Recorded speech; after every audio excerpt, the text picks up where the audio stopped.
How's it going, everyone? It's Than from Tidal Gardens. This video is about the Goniopora Flowerpot Corals, and it's going to be a little bit different in that there aren't going to be as many hard facts.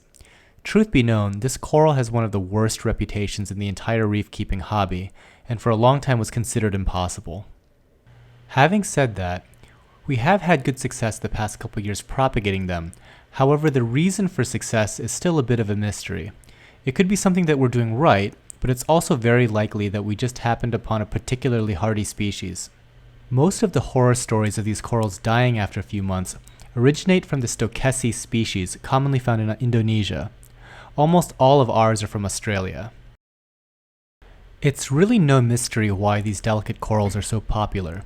They have a very familiar appearance, that of a bouquet of flowers blowing in the wind, and they come in a wide variety of colors.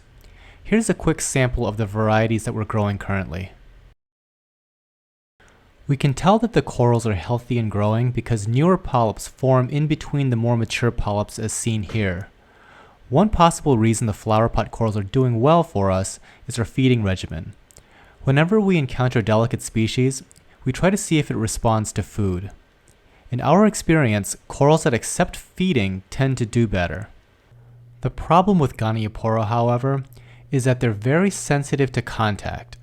It seems like its first impulse is to shrink away from the food, so it's important to try to introduce the food slightly off of the coral and then have the current take the food to the coral rather than forcefully directing the food at it.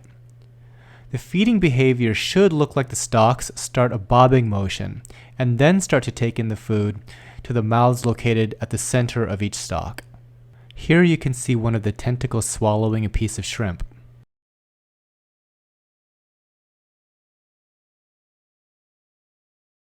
I'm curious if any of you have had particularly good luck with this coral.